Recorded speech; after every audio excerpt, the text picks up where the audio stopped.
London, mother city of the British Empire, an immense metropolis of some 700 square miles, with a population of 8 million, it has survived invasions by Romans and Saxons, Danes and Normans, in the 4,000-odd years since it was founded.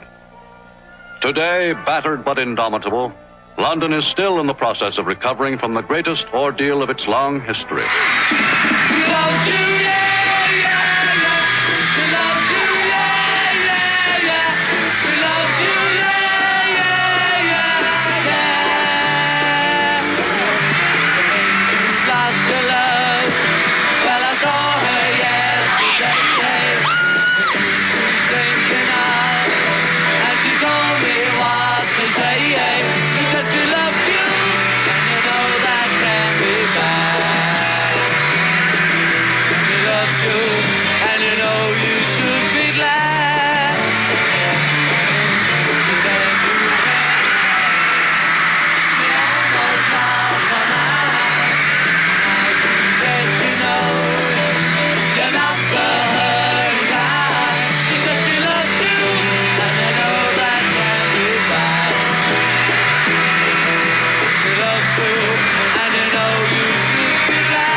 England emerged from the shadow of World War II, only to be faced with a new threat.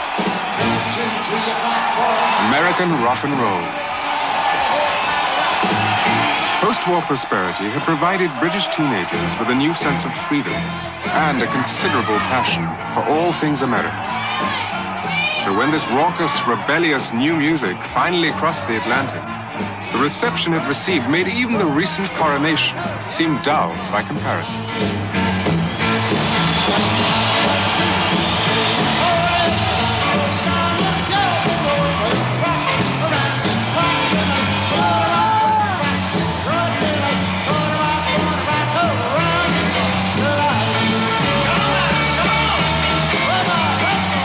This was not just music, but the battle cry of a new generation.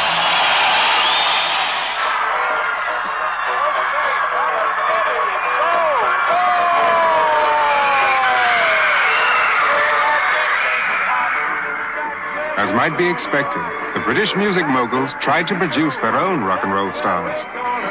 As far as they were concerned, rock and roll was just another dance craze, like the cha-cha or the mambo. Anybody could do it.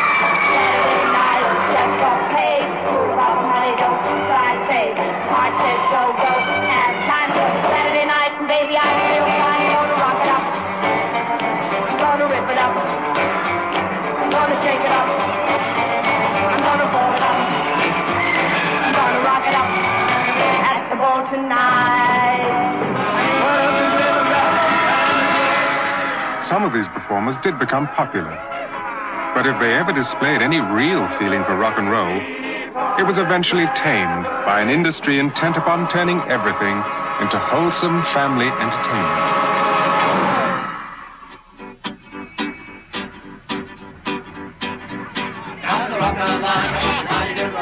In the streets of London, however, and throughout England, many kids turned to skiffle, a do-it-yourself style based on American folk music from the 20s and 30s.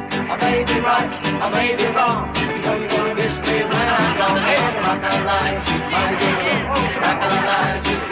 Several hits by former jazzman Lonnie Donegan kicked off a nationwide craze. All over England, young boys formed skiffle groups and discovered for the first time that they could make their own music.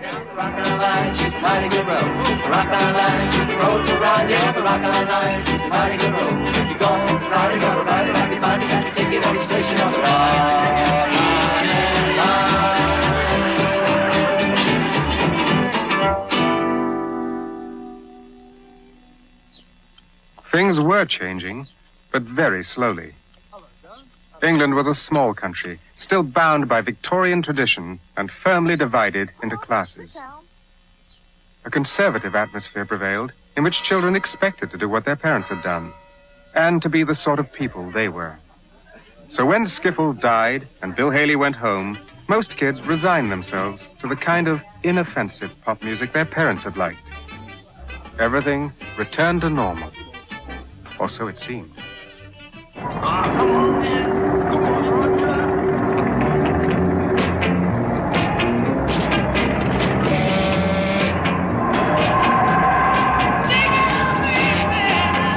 The 200-mile distance from London to Liverpool might have been 2,000 as far as Liverpudlians were concerned. Once England's busiest shipping port, Liverpool had become, by 1960, a provincial outpost, economically depressed and quite devoid of any glamour or expectation.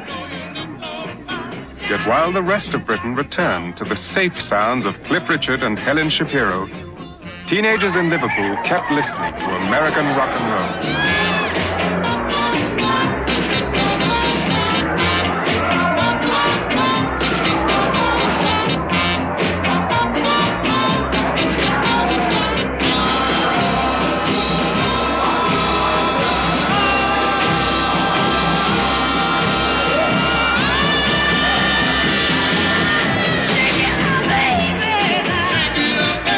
Rock and roll struck a responsive chord among Liverpool's tough, working-class youth. A seed had been planted, one which would soon bear unexpected fruit.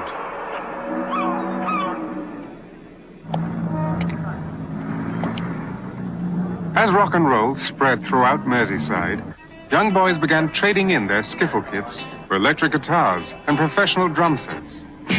They formed groups with names like Rory Storm and the Hurricanes, the Rocking Rhythm Coasters, and King Size Taylor and the Dominoes, and began to play this American music wherever they could.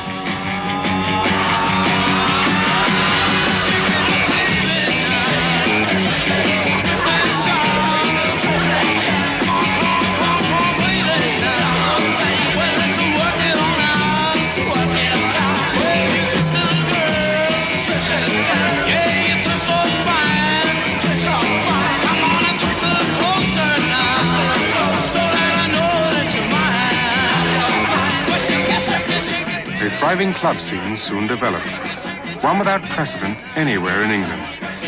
By mid-1961, when somebody finally bothered to count, there were 273 groups in Liverpool and more than 300 clubs. But of all these groups, few dreamt of fame beyond Liverpool, and even fewer of making a living playing this music. At least, not until one group caught the eye of a local record store owner. The Beatles were then just four lads on that rather dimly lit stage, somewhat ill-clad, and the presentation was, well, left little to be desired as far as I was concerned. But amongst all that, something tremendous came over. We're shaking up, baby, now. Twist and shout. Brian Epstein had high hopes for his new group, the Beatles, and he set about creating an image for them to equal those aspirations. Even so, he had a hard time convincing the London music establishment that anything exciting could come from Liverpool. Yet as the Beatles toured the English provinces, word began to spread, and the excitement grew to undeniable proportions.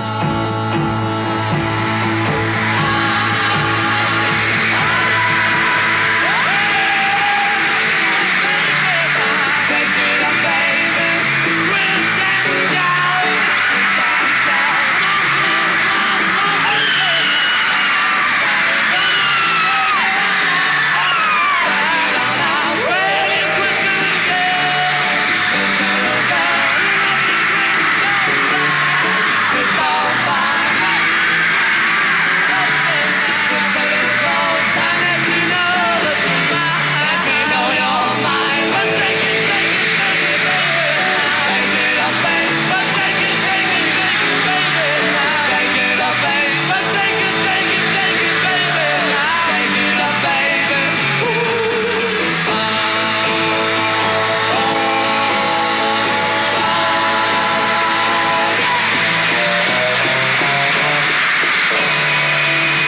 overnight, a phenomenon beyond anyone's imagination was born.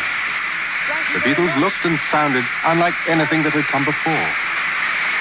At last, British kids had a music all their own. Well, what's so special about them that makes you come out here on such a horrible day? Well, they're great. The sound's different. Do you think they're the best there's ever been? Oh, yes, definitely. Would you like to grow up to be a Beatle? Yeah.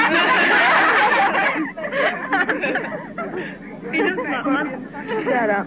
Yeah.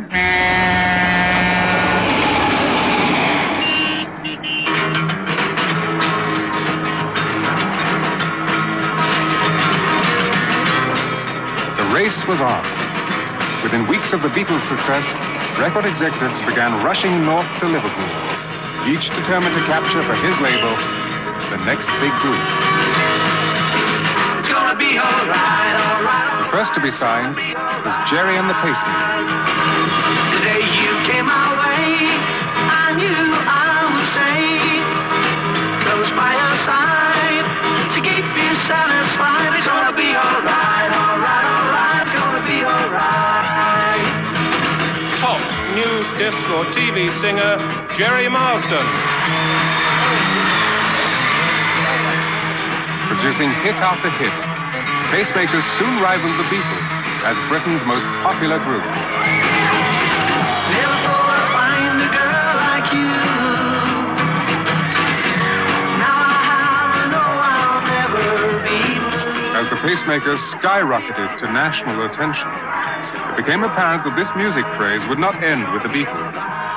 In fact, it was only the beginning. It's gonna be all right. Do you love me? I can really move. Do you love me? I'm in the groove. Do you love me? Do you love me? Now that I can dance. Watch me now. Hey, push, push. Oh, darling baby. Push, push. I said you're driving me crazy. Push, push. I just a little bit of soul now.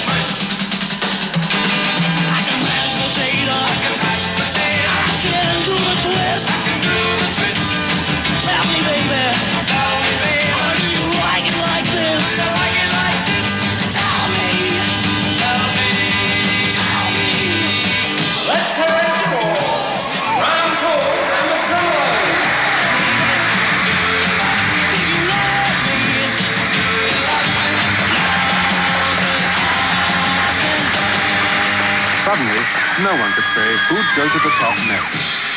Any provincial kid could think it might be me. And now let's welcome the Hoys! Just long love, that's all it took, yeah, just long love. That's all it took, yeah, just long love. And I felt so I'm in love with you. Oh, I found out how good it feels to have your love. Oh, just one love. And I know, I'll get you someday. I thought I was dreaming, but I was wrong. Yeah. Oh, but I'll keep on scheming till I can make you my own. Just one love, that's all it took. Yeah, just one love, that's all it took. Yeah, just one love, that's all it took. Yeah.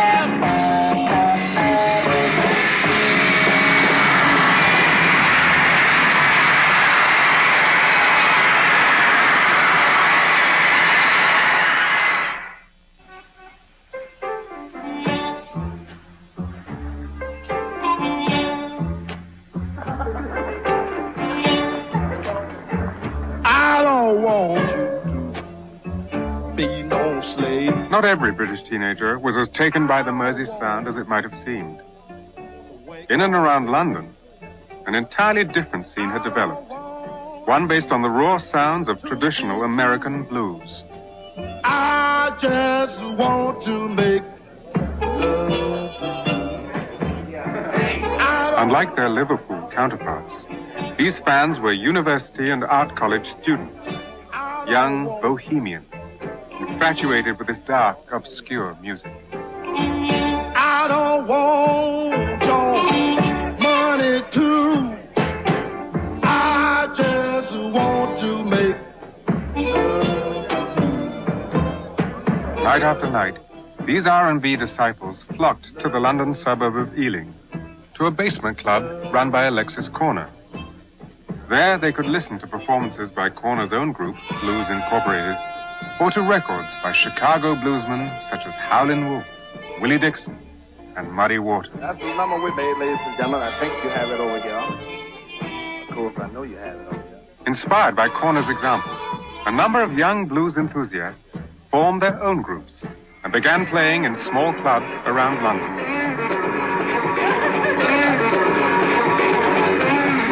I don't want you be no slave. I don't want you work all day. I don't want your money too. I just wanna make love to you, baby. Love to you, baby. Love to you, baby. Love to you. I tell by the way that you switch round on. See by the way that you lay there on. I know by the way that you treat your man. I can love you, baby, till the fighting. I don't want you wash my clothes.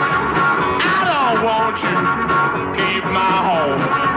I don't want, 'cause I'm sad and blue. I just wanna make love to you, baby. Love to you, baby. Sweet love to you, baby. Love to you, baby. Love to you.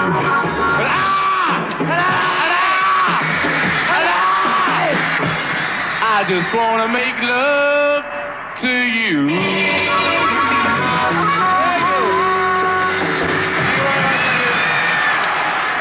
The Rolling Stones struck new horror into conservative English hearts. From the start, they were rebellious, cynical, and rude, presenting themselves as the radical alternative to the Beatles. While the Beatles could do tunes like A Taste of Honey and Till There Was You, the Stones would never have considered anything so sentimental. Yet it took a Lennon-McCartney song to put them in the top 20. The Rolling Stones version, however, could hardly have been called an imitation. I wanna be your man. I wanna be your man. I wanna be your man. I wanna be your man. Tell me that you love me, baby. Tell me you understand.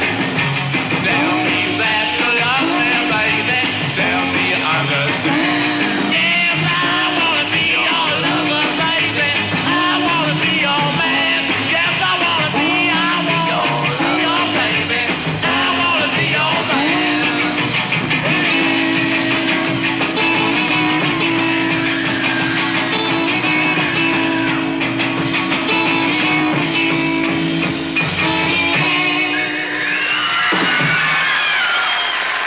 The rise of the Rolling Stones paved the way for other R&B groups. To the north, in the industrial city of Newcastle, the Animals had already developed a substantial local following. There is a house in New Orleans.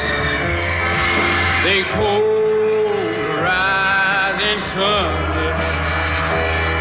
And it's been the ruin of many told boy. And God, I know I'm one. Oh, yeah.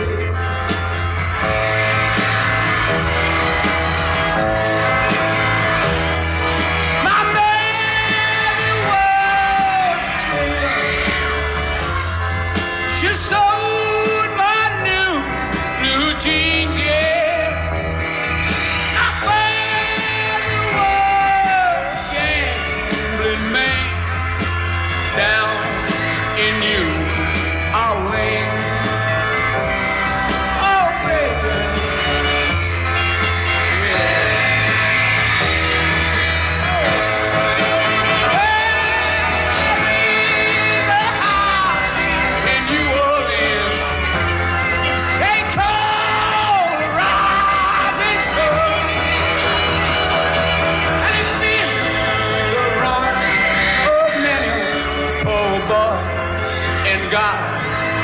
know I'm one.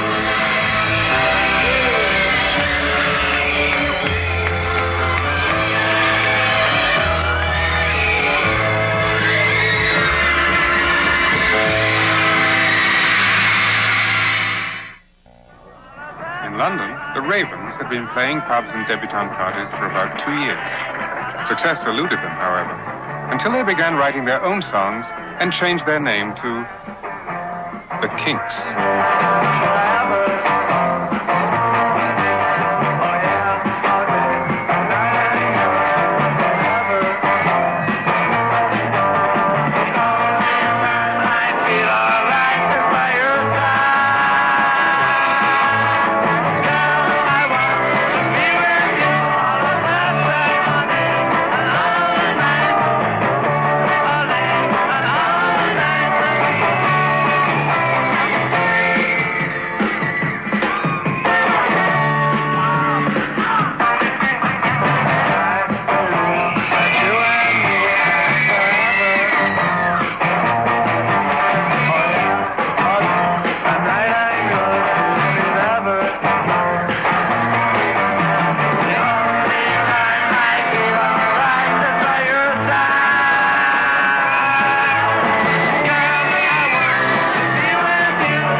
Music craze to sweep America started with a simple dance step made popular by a former chicken plucker from Philadelphia, Chubby Checker. Insist, do the shake your intuition, break your opposition, lose your inhibition, twist.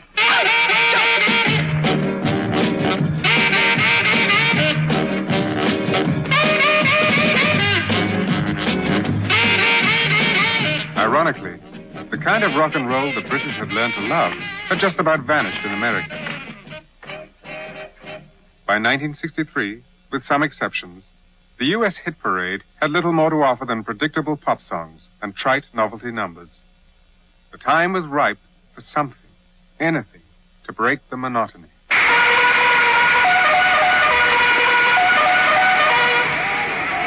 Charge! We're What's Happening! We are What's Happening! This is Cousin Brucey of WA-Beatle-C, your 24-hour Beatle station. It's 10:30 Beatle time. The temperature is 36 Beatle degrees. Today is the day. Have you got a song for them when they get here? Yeah. Let's hear it. We love you, Beatles. Oh, yes, we do. We don't love anyone as much as you. When you're not with us, we're blue.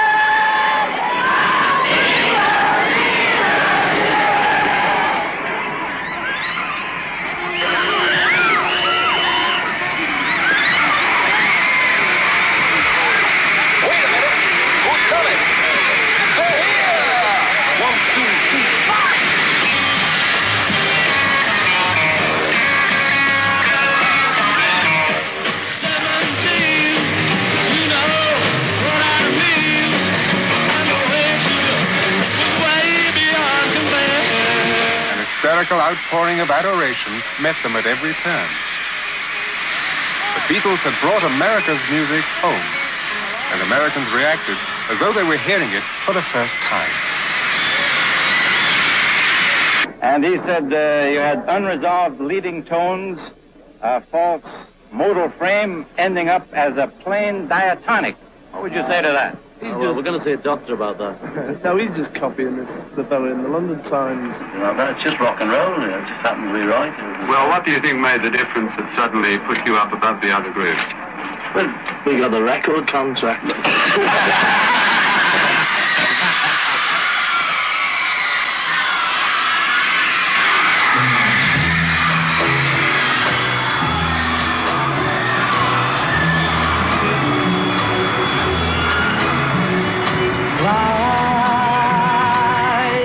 On day after day. Now remember, now. When I introduce them, you're going to make a lot of noise, and you're going to be quiet so the country can enjoy them too. Here, Jerry and the So very, bless the mercy, and always take me there, the place I love. Hey, people around every corner, they seem to smile and say, we don't care what your name is, boy, we'll never turn you away. So I'll continue to say, here I always will stay. So baby, cross the Mersey, 'cause this land's the place I love, and here I'll stay, and here I'll stay, here I'll stay. Hey!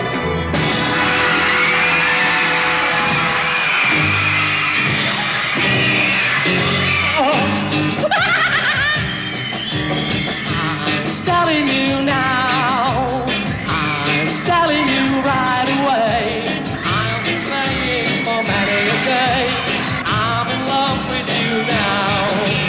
Do you think I'm fooling when I say I love you? I love you.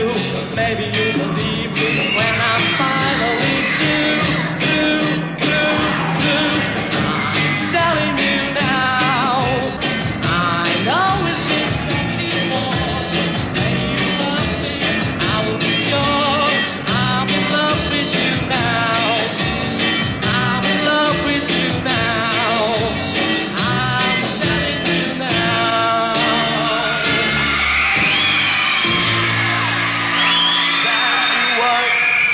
walking down the street saying,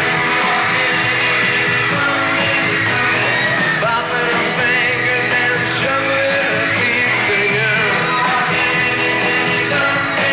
she look good, she look fine, she look good, she look fine, and I really lost my mind. Oh, I knew we was falling in love.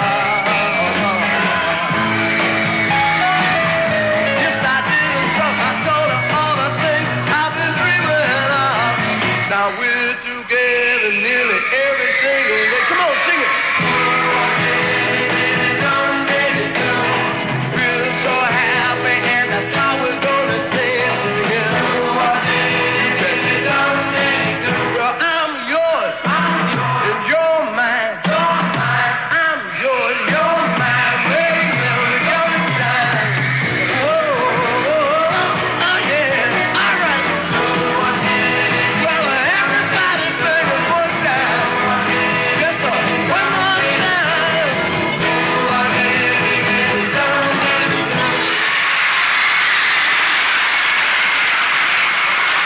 Why do you like the Rolling Stones? Because Keith is beautiful and they're great, and because they're so ugly that they're appealing. See, the joint was rocking, going round and round. Yeah, reeling and rocking, what a crazy sound.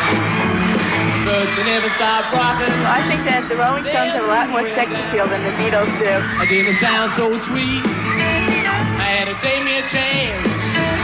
I rose out of my seat. I just had to dance. Started moving my feet. Whoa, clapping my hands. Well, you've now been on your second tour of the United States for 2 weeks. How was it? 3 weeks, excuse me. 2 weeks, yes. It was very enjoyable. Most enjoyable. Very successful. Well, now, that was not true of the first one, was it? Oh, no. But we only came over here on the first one so that we could get ourselves known, so to speak. And then when we went back, things started happening for us. Well, Why did they start happening? I don't really know. Something sort of chemical reaction seemed to have happened somewhere. What would you say happened? I really don't know. Honestly. No, Press relationship seemed to be much better as this. Going round and round, they're reeling and a rocking, while the crazy sound. But they never stopped rocking, then the moon went down.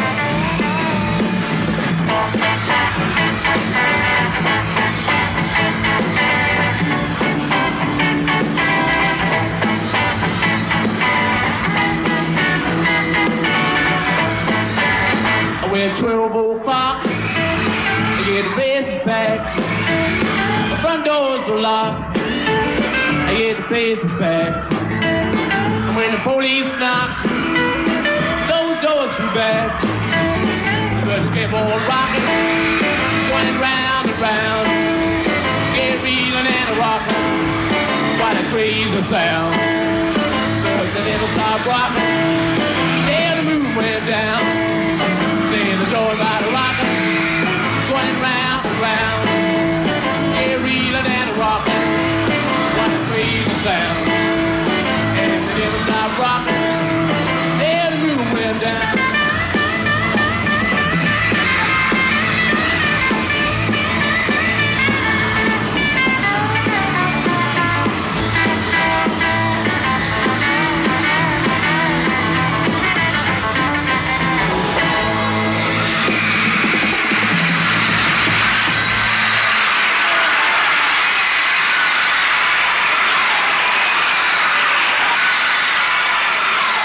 Well, fellas like yourselves, and all come from England now, and everybody, they play a guitar, and they play the drums, and they have haircuts.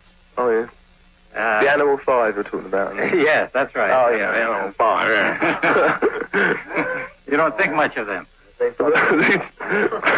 No, I was only putting you on, really, because there's not really a group called the Animal 5. But no, but they're the animals. The Animals, yes, I like the Animals. Very much. Yeah, the Animals.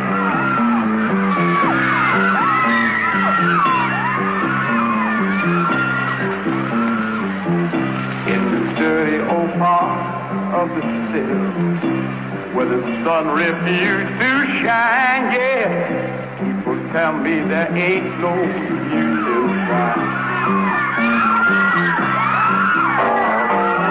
Now I know you're so young and free, and one thing I know is true, yeah. You'll be dead before your time.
Trip south?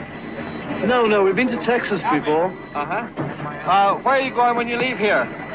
I'm Cincinnati, that's it. Cincinnati, and yeah. How long are you going to be in the States? About two more weeks. 2 more weeks? Yes. What did you have for lunch? Oh, I didn't eat much. Anyway, I must go, it's getting boiling. All right, thank you very much. Come by me, love.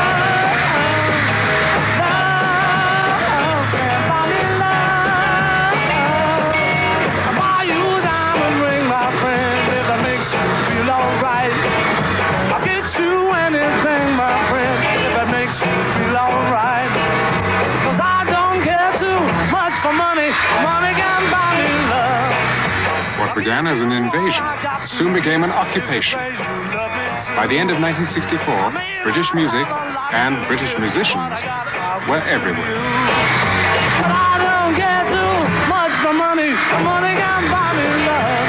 Buy me love. Everybody tell me so. Can buy me love. No, no, no, no. Say you don't need no diamond ring, and I'll be satisfied. Tell me that you want that kind of thing the money just can't buy. 'Cause I don't care too much for money. Money can buy me love. Wow!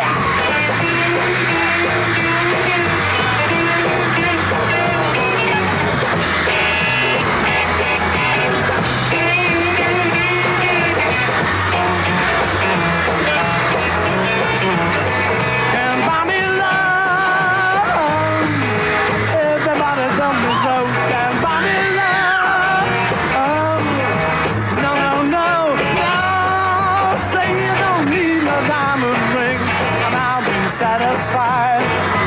Tell me that you want the kind of things the money just can't buy. 'Cause I don't care too much for money. Money can buy me love. Can buy me love. Love can buy me love.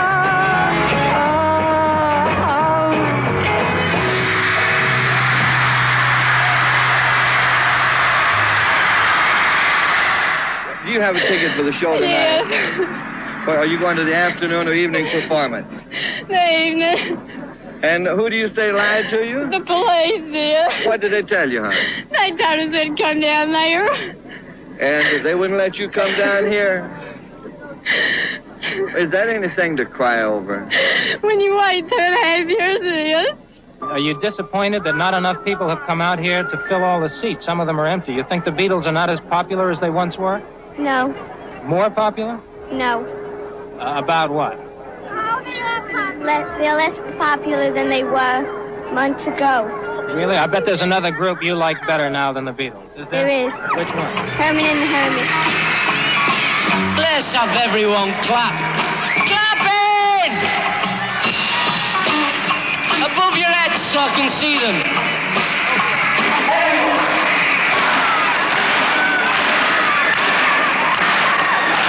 Hey, yous over there!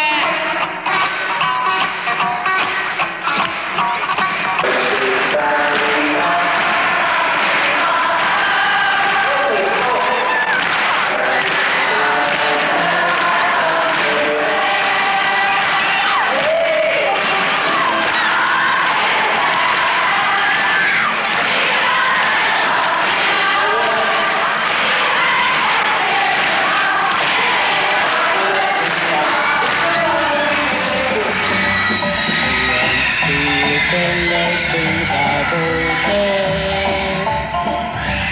Tell her she can keep them just the same. Things have changed. She doesn't love me now. I'd go down on my knees, but it's no good to die. Mrs. Brown, bottle of water.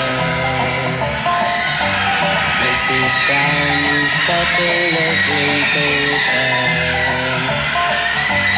Mrs. Brown, bottle of water.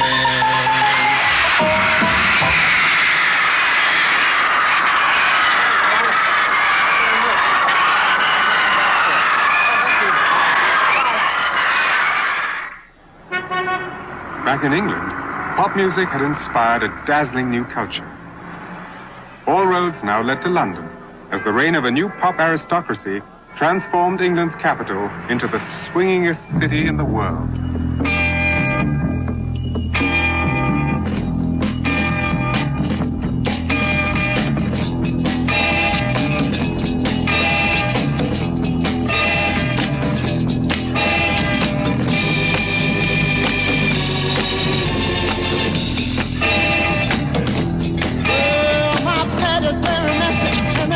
On my kid, and I'm more hung up music than I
Out of this euphoric haze appeared The Who. Pete Townshend's group translated the mod preoccupations of swinging London into a musical style as distinctly original as Townshend's notorious Union Jack jacket. We used to look to the States for everything, for our fashions and for our music. And then all of a sudden, you know, England's fashions and England's sort of music all sort of started to close in.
People in London started to like rhythm and blues, you know, which is essentially a good form of music. Groups started to play it, and there was an audience for rhythm and blues. And there was then an audience for sort of original groups.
I'm not saying that we're better or greater or comparing us with Jesus Christ as a person or God as a thing or whatever it is. You know, I just said what I said and it was wrong or was taken wrong, and now it's all this. The Beatles began their next American tour amidst a flurry of controversy sparked by John's misinterpreted remark regarding their popularity. No longer mere entertainers, they had become the unwitting spokesman for young people everywhere. Do you mind being asked questions? For example, in America, people keep asking you questions about Vietnam. Does this seem useful? Well, I don't know. You know, if you can say that war's no good and a few people believe you, then it may be good. I don't know. You can't say too much, though. That's the trouble. It seems a bit silly to be in America for none of them to mention Vietnam as if nothing was happening. But why should they ask you about it? You're successful entertainer. That is why they do. Because Americans always ask showbiz people what they think about it. So do the British, you know. Showbiz, you know how it is. But I mean, you've just got to, you can't just keep quiet about anything that's going on in the world unless you're a monk. Sorry, monks, I didn't mean it. I meant actually. Only to give me love forever and forever. My love don't give me presents. Still, as they crisscrossed America for the 4th time in 2 years, the screaming tidal wave which met them night after night affirmed their indisputable popularity.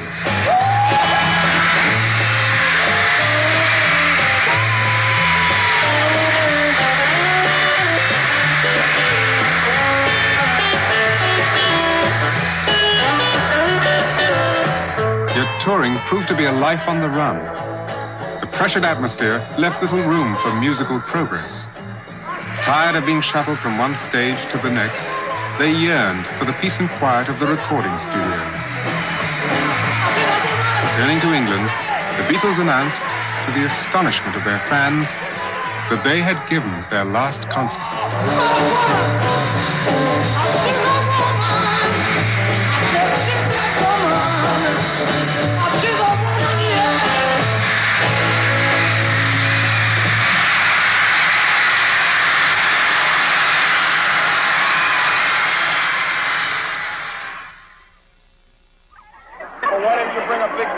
Because we didn't have enough time. Nobody knew about it till just now. We heard on the radio. We came rushing down 9 o'clock. Yes, we love them. They're so great. I thought it was really cool. For many young fans, losing the Beatles wasn't so tragic. American television had come up with what seemed like the perfect replacement. Hey, we're the monkey, and people say we monkey around. We're too busy singing to put anybody down. The Monkees weren't really a group at all. They were a concept, the inevitable culmination of what had begun in England only 3 years before. And we got something to say. In a sense, their arrival spelled the symbolic, if not the real end, of the original British invasion. So you better get ready. We're maybe coming to your town. Back in England, a dramatic transformation had already begun.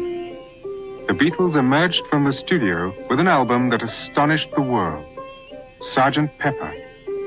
A wave of groups followed, whose recording suggested a new range of possibilities. Conceptual albums, extended solos, and exotic instrumentation challenged the notion of disposable pop music. The boundaries were coming undone.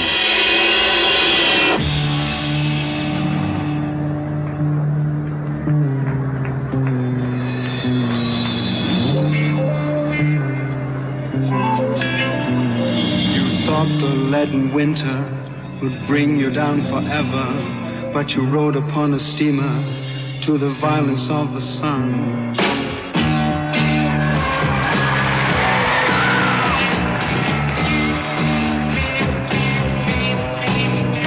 And the colors of the sea bind your eyes with trembling mermaids, and you touch the distant beaches with tales of brave Ulysses, how his naked ears were tortured by the sirens sweetly singing, for the sparkling waves are calling you to kiss their white lace necks.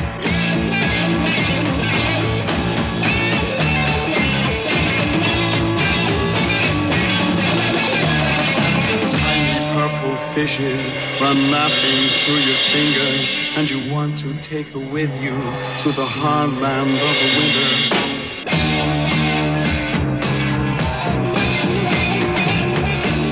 Among others, Cream demonstrated the pervasive force of British music.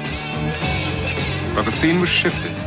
Halfway around the world, on America's west coast, the music that had begun with Rock Around the Clock was about to take on an entirely different meaning.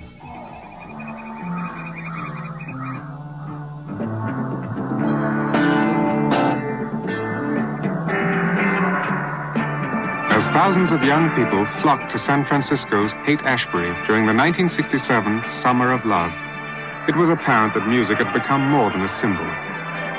It was now the rallying point for a generation with radical new concerns.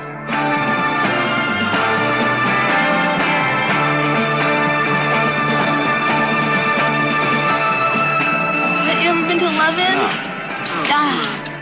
I think it's going to be like Easter and Christmas and New Year's and your birthday all together, you know, hearing all the different bands, you know. Just, like, I've heard a lot of them, but all at the same time, it's just going to be too much. I mean, the vibrations are just going to be too much. From the acid-drenched pinnacle of 1967, the screaming fans and carefree music of 3 years before seemed part of another era.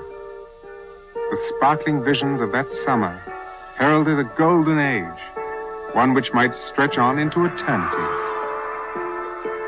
Unifying it all more than ever before was music.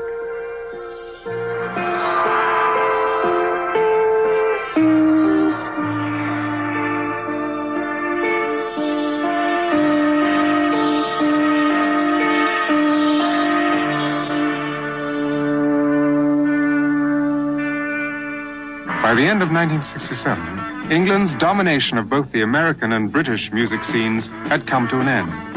But the British contributions that had made rock and roll a worldwide force would not be forgotten. New trends would come and go, but never again, perhaps, with the innocence and vitality of the original British invasion.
Told me about her, the way she lied.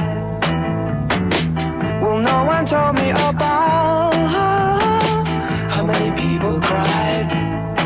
But it's too late to say you're sorry. How would I know? Why should I care?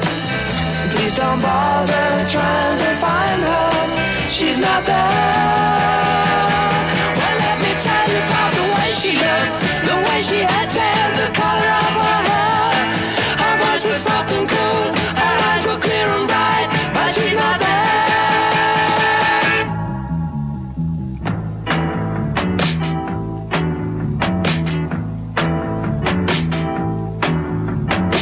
Well, no one told me about her. What could I do? Well, no one told me about her. Though they all knew, but it's too late to say you're sorry. How would I know? Why should I care? Please don't bother trying to find her. She's not there.